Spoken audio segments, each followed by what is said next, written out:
안녕하십니까. 동산 Q&A 공부방 동화쌤입니다. 지금 하려고 하는 것은 모의고사 성적표 보는 법입니다. 일반적으로 이제 고등학생이 되면 모의고사 성적표를 받는데요. 초보 고등학생들이나 아니면 학부모님들도 이 모의고사 성적표를 어떤 식으로 봐야 되는지 정리할 필요가 있어서 알고 계셔야 할 필요성이 있어서 녹화하기로 결정했습니다. 보시면 첫 번째 이제 모의고사를 보게 되면 어떤 용어가 나오냐면요. 첫 번째 원점수, 그 다음에 표준점수, 그 다음에 백분위 이렇게 세 가지가 나옵니다. 대표적으로. 이제 하나하나 다 할 텐데요. 간단하게 이제 정리해서 드리면 원점수는 글자 그대로 그때 맞은 점수입니다. 이렇게 시험 봐서 맞은 점수 81점 이렇게 나오면, 그 다음에 표준점수는 그 상대적으로 그 점수의 가치입니다. 그러니까 표준 점수는 그 분포도 이렇게 학생들이 이렇게 맞은 분포도에 대해서 만점에 가까울수록 점수가 훨씬 높습니다. 그러니까 원점수가 똑같이 90점인데 그러니까 평균이 낮을 경우에 어떤 학생이 90점 1등급, 한 명은 100점 1등급 똑같은 이렇게 똑같이 1등급인데요. 이 90점은 표준 점수가 예를 들어서 95점이 나온다면 이 표준 점수 100점일 때 똑같은 1등급인데 얘는 150점도 나올 수가 있습니다. 그러니까 보통 차이 나면 예를 들어서 한 150점 정도도 같은 1등급 안에서도 50점이 차이가 날 수도 있습니다. 50점이면 연대에 좀 붙었으면 하고 소원을 하는데 연대가 수석을 하고 서울대에 붙인 애도 있거든요. 그러니까 잘하는 과목을 잘한다는 거 굉장히 중요하다는 거죠. 잘하는 과목.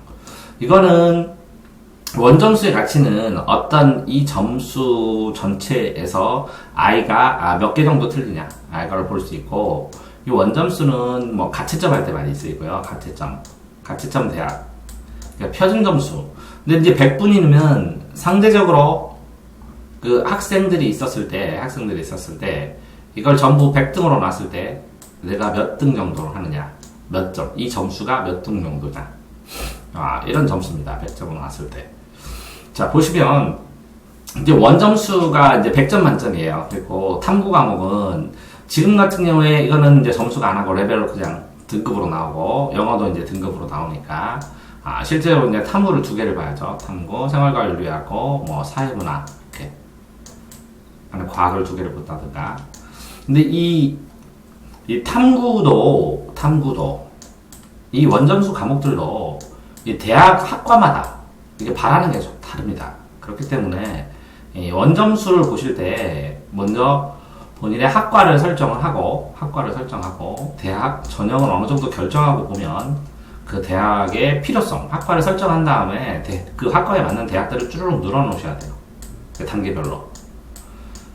단계별로 늘어놓은 다음에 어느 대학까지 돌파를 했는지를 보시는 게 가장 합리적이라고 생각을 합니다.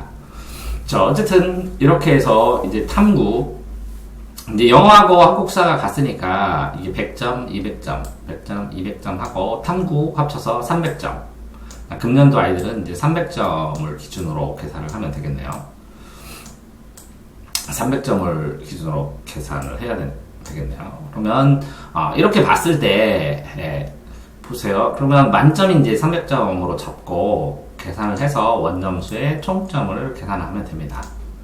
자, 그러니까 일부 또는 전부를 반영하니까 일부 반영한 학교, 미대 같은 경우는 수학을 반영을 안 한다거나 그럼 내신만 하면 되죠.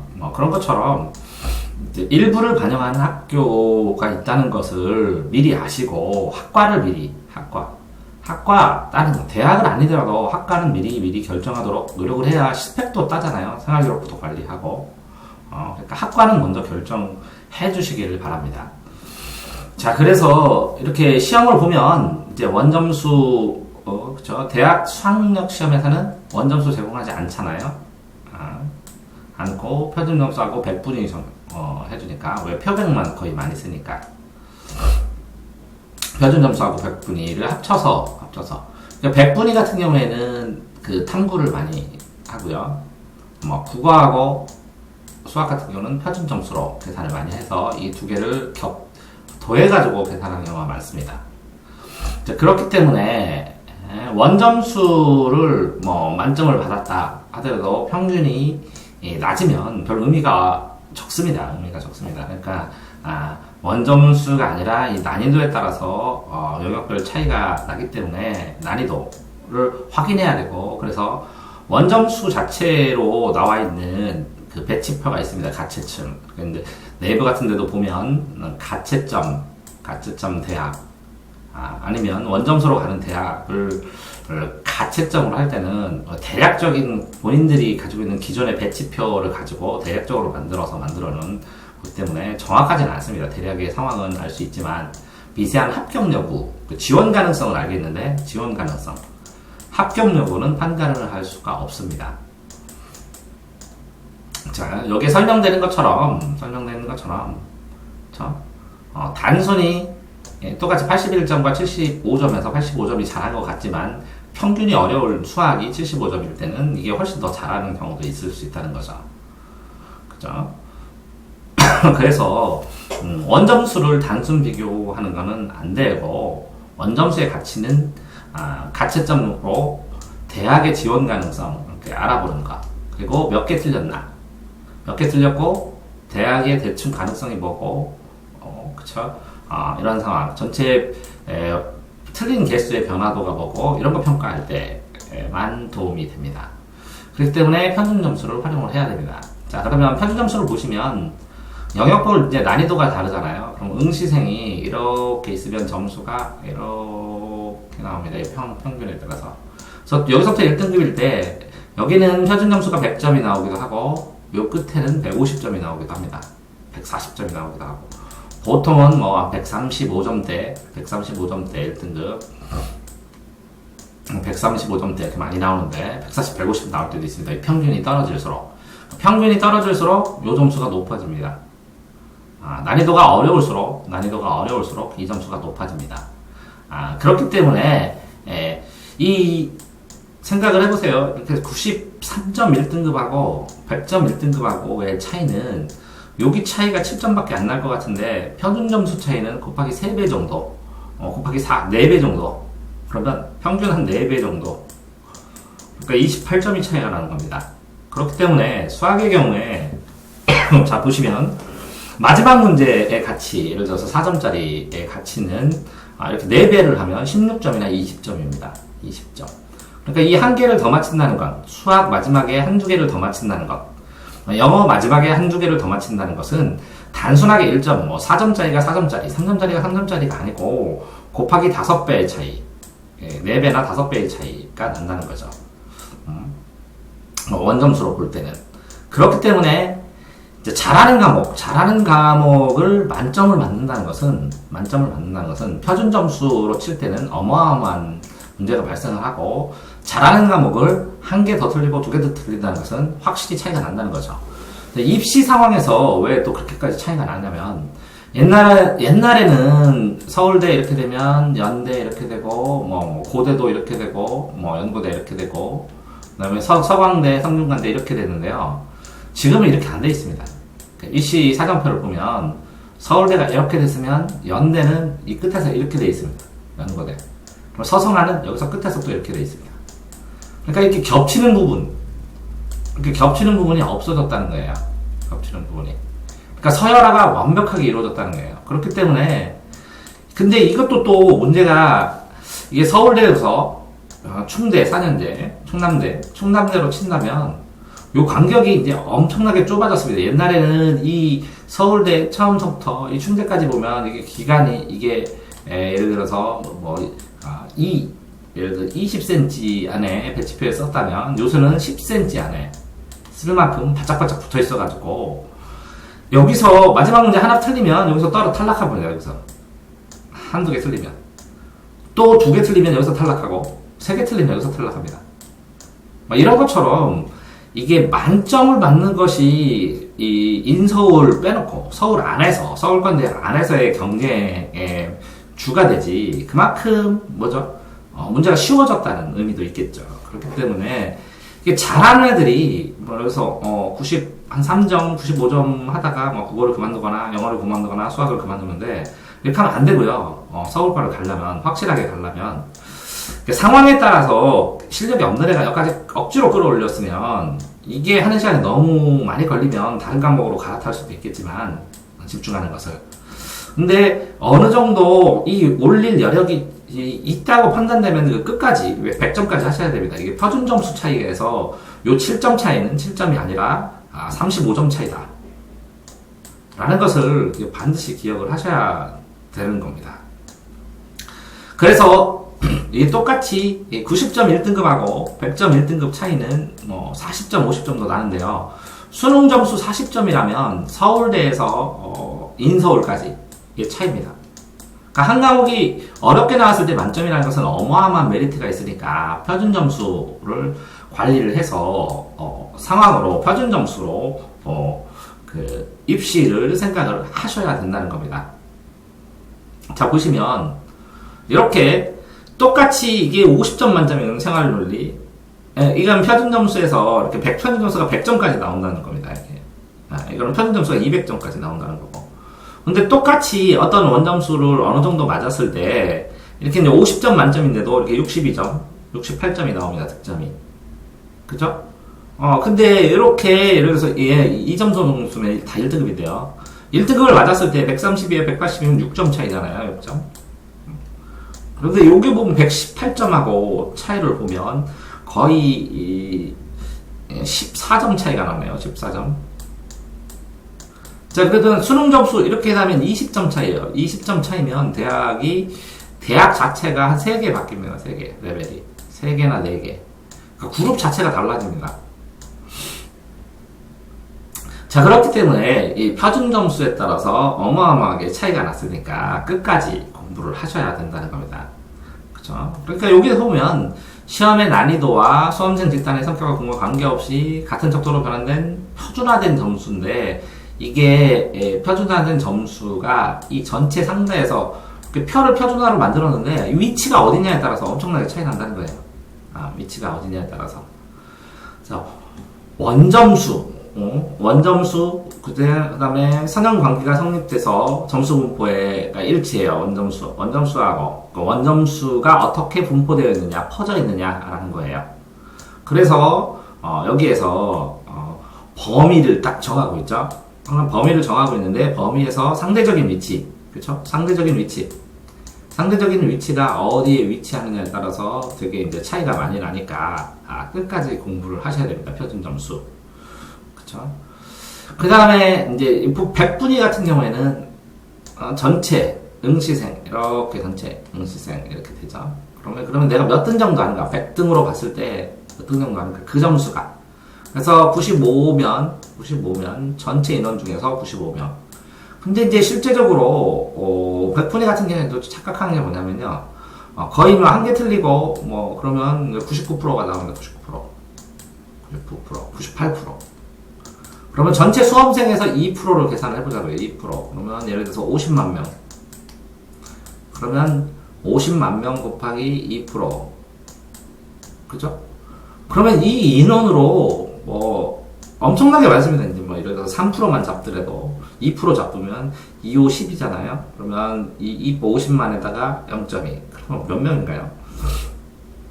이 인원수, 20만 곱하기 2%의 인원수가, 자, 서울에서, 그럼 2%면 또 상관없는데, 한 10% 잡잖아요. 그럼 90점이야, 나는. 100분위는 90점인데, 10% 잡으면, 서울권 대학에서 이 입시 자체를 결정할 수 없을 만큼 복잡합니다, 복잡. 그러니까 이 퍼센트를 100분위는 정확하게 계산해야 됩니다. 소수점 한 3자리까지 이렇게 정확하게. 그래서 이게 300등에서 95등이다. 95등에 300명 중 95등이다. 이렇게 나왔어요. 그러면 이게 100분이거든요. 100분이. 그러면 보시면 이렇게 300명에서 95점. 그럼 전국 100분이 나옵니다. 이렇게. 자, 94.61. 95점. 잘 본 것 같죠? 그럼 학교 석차가 35등이고, 학급 석차가 7인데, 학교가 35면, 생각을 해보세요. 전국 학생이면 얼마나 많을까, 이 인원이. 그죠? 이 인원이 얼마나 많을까. 그러니까, 이 미세하게 입시를 하는 데는, 이거 가지고는 부족합니다, 정보가. 그러니까 표준 점수가 더 상대적으로 체크를 할 때 더 정확하다고 할 수 있습니다. 더 그 많은 정보를 주고 할 수 있다고 생각합니다. 여기서 보면 93점이나 맞았어요. 93점.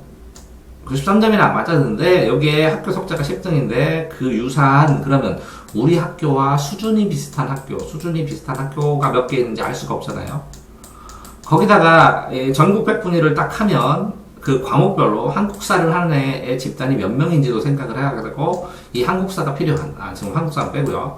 생활과 윤리를 했을 때 이 학생이 예를 들어서 4등급을 맞았어요. 그럼 4등급을 맞았다고 치더라도 이 2, 4, 2, 2 가지고는 등급 가지고는 해결되지 않습니다. 그래서 이 등급을 이렇게 잡으면 안 되고 등급도 소수점 한 자리까지 장악해야 됩니다. 그러니까 어떻게 계산을 해야 되냐면 0등급 만점, 1등급, 2등급, 3등급, 4등급 이게 표준 점수에 의해서 비교를 하는데 그랬을 때 이 100분위도 표준 점수와 결합하여서 내가 0.5등급인지 1.2등급인지 이렇게까지 구분을 하셔야 됩니다. 그래야 이게 1등급에 가까운 1등급인지 2등급인지 2.9등급인지 턱걸이로 알 수가 있는 겁니다. 그러니까 이게 0.9등급인지 아니면 0등급인지 0.1등급인지 알 수 있으니까 이 등급을 할 때는 소수점 한 자리까지 생각을 해보셔야 되고 이 100분위를 계산을 할 때는 이 100분위에다가 이 인원수를 해서 전국 등수 전국 100분위니까 실감나게 전국 등수까지 계산을 하셔야 됩니다. 전국 등수까지.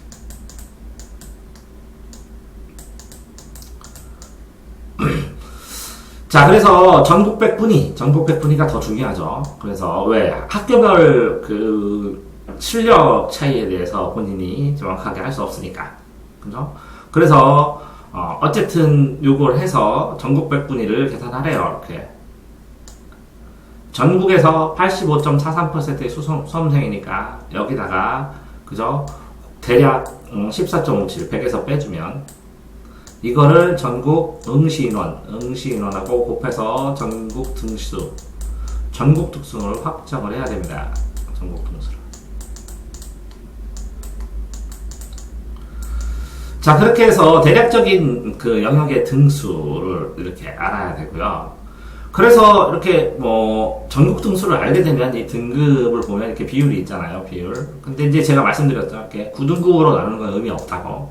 1등급이 4%이기 때문에 이 1등급 안에서의 경쟁, 2등급의 안에서의 경쟁으로 당락을 굽는 되지 1등급, 2등급, 3등급은 대략의 아이들 대략 수준만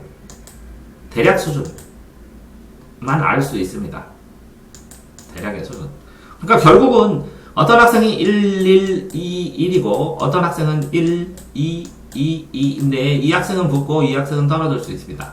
왜 그러냐면 이 학생 같은 경우에는 턱걸이로도 1등급이면 이 학생은 이거 만점이에요. 그러면 거의 1등급에 가까운 2등급이에요. 그러면 이 2등급은 거의 3등급에 가까운데 이거는 거의 1등급에 가까워요. 이렇게 치면 이 학생이 훨씬 성적이 높죠. 그런 식으로 되니까 자, 등급도 소수점으로 이렇게 계산을 하셔야 올바르게 판단을 할 수가 있습니다. 자, 그래서 이렇게 응시자 수가 나오잖아요. 그 응시자 수랑 인원이랑 곱해서 자기 전국 석차를 항상 구해 놓으셔야 됩니다. 그래야 동기 유발도 됩니다. 왜냐면 전국에 내가 몇 등인지를 알아야 되는데 이게 외면하면 안 됩니다. 동기 유발을 하기 위해서라도 목표를 정확하게 갖고 자, 그러니까 똑같은 등급이고 똑같은 점수인데 전국 석차를 50등만, 100등만 올리자. 이렇게 일시 100, 1000만, 10만 명인데 100등. 그냥 집중하면 올릴 수도 있죠. 1000등을 올리자.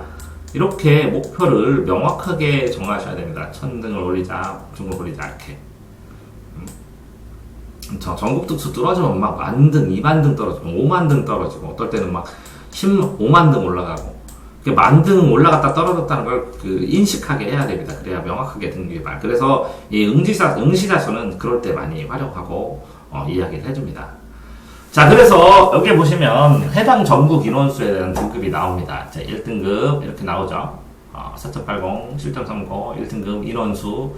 그러면 이 인원수 중에서 자기 또 이름으로 어느 정도 나눠야죠. 대략적으로밖에 못 구하겠죠. 그렇지만 어쨌든 자기 퍼센트하고 이 인원수를 그 고려를 해가지고 나눠지면 대략적인 본인의 등수를 구할 수가 있습니다.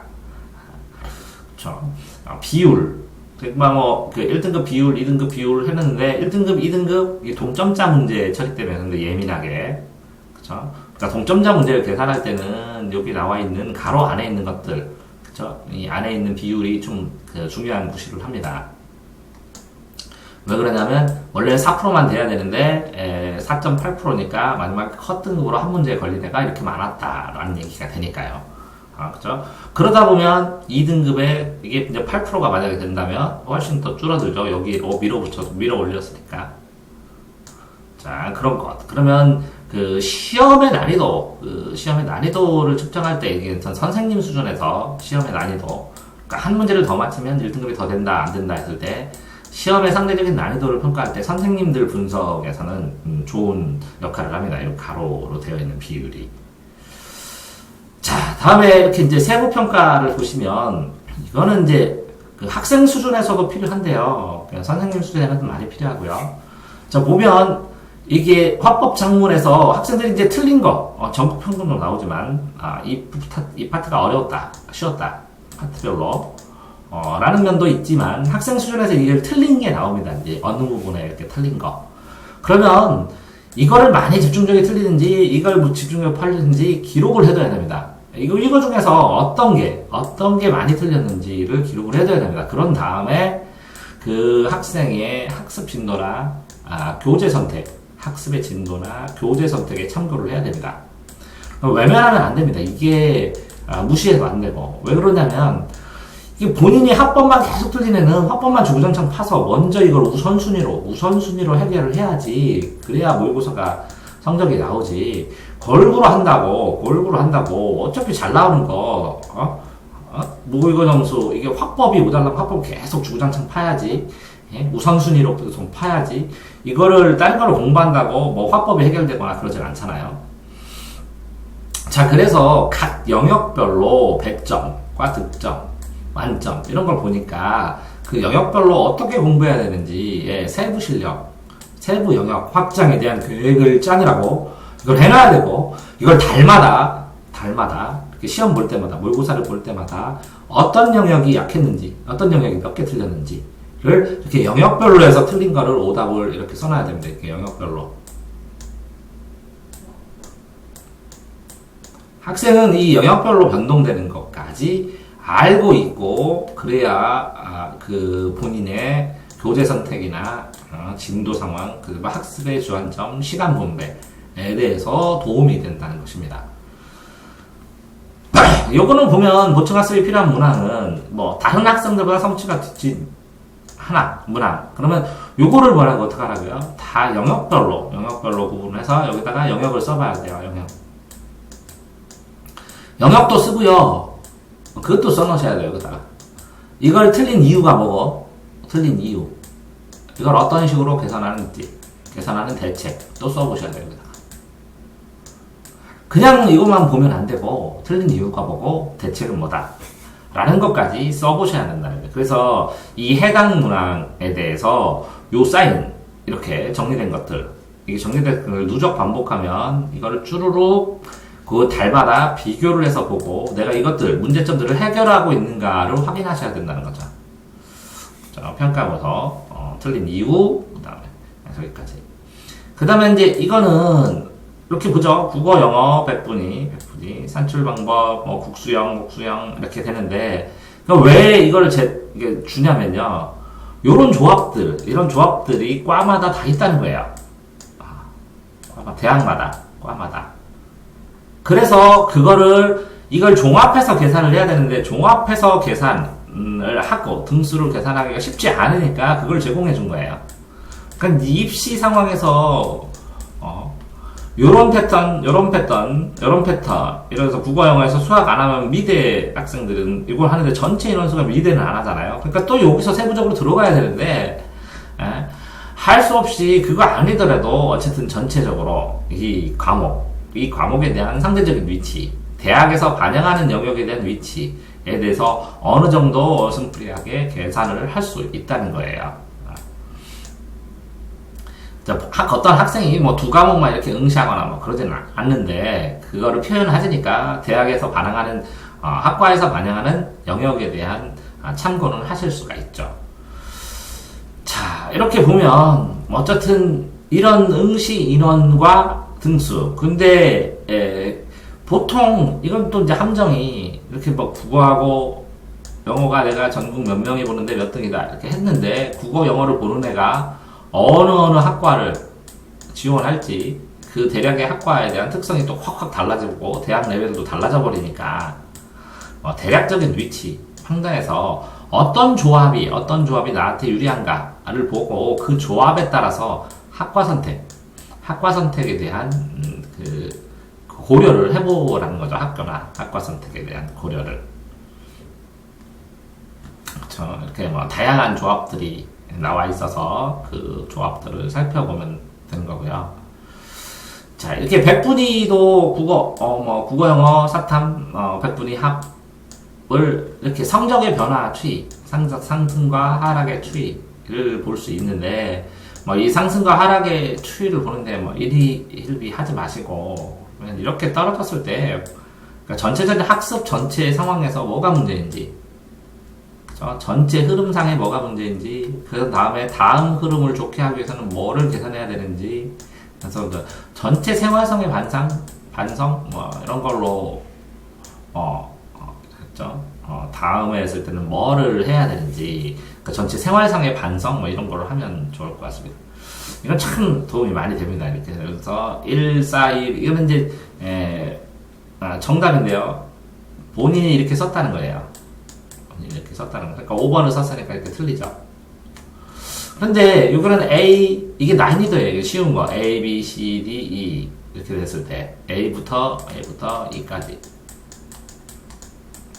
이 학생 같은 경우에 이렇게 A, B는 맞았는데 C는 틀렸다. 그러면 이게 보통 요만큼만, 이 뒤는 안 보고 요만큼만 봤을 때 이 학생은 한 3등급 정도 하겠네요. 왜 그러냐면 D하고 E는 다 틀릴 가능성이 많습니다.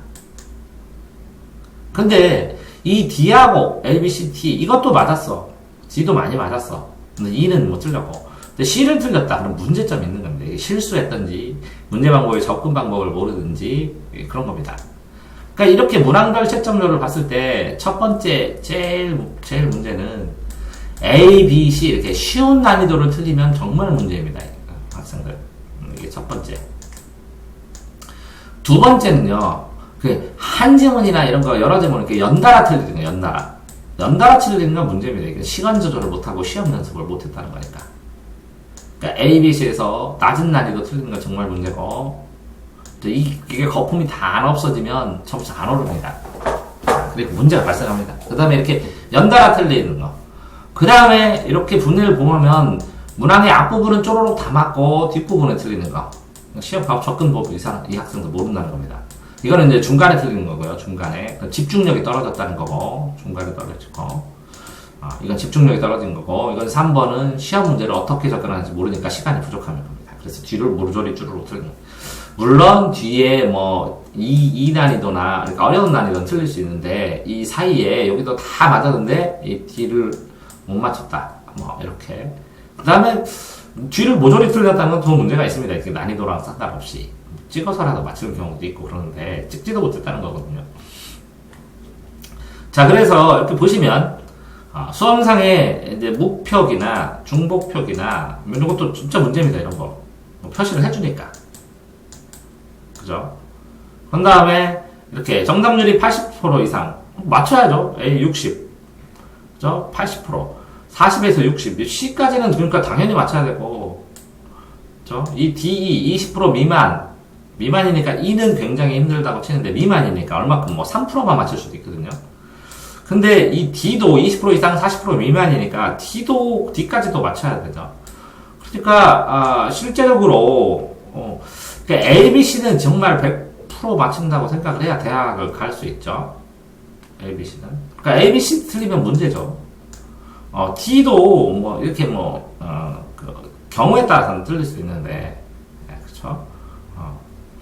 자, 이거 자체를 알고 계시면, 그렇죠? 아이들 개개의 문제에 대한 분석을 할 수 있다는 거죠.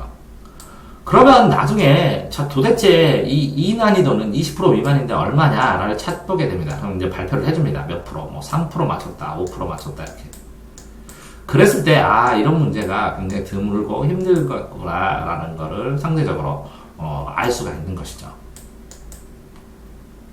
그래서 이제 본인이 취약한 거 찾을 때, 찾아낼 수 있는 겁니다. 자, 그러니까, 종합 정리를 한번 딱 해보면요. 첫 번째, 원점수는 가채점 할 때 대략의 대학의 지원 수준, 그리고 몇 개나 틀렸나, 이런 걸 알 수 있는 거고, 표준 점수는 만점을 맞아야 될 필요성을 강조를 해주고, 이 학생들마다 점수 분포에서 본인의 점수 위치를 명확하게 할 수가 있는 것이니까, 대학에서 가장 많이 활용하는 것이 될 수 있는 것이고, 3등, 100분위 같은 경우에는 등급별 점수에서 전국 등수 내기 위해서는 필요하다라는 걸 보실 수 있는 거고, 100분위 전국 등수. 4번, 등급은 소수점 첫째 레까지를 항상 내셔야 된다는 것이고, 감사합니다. 5번.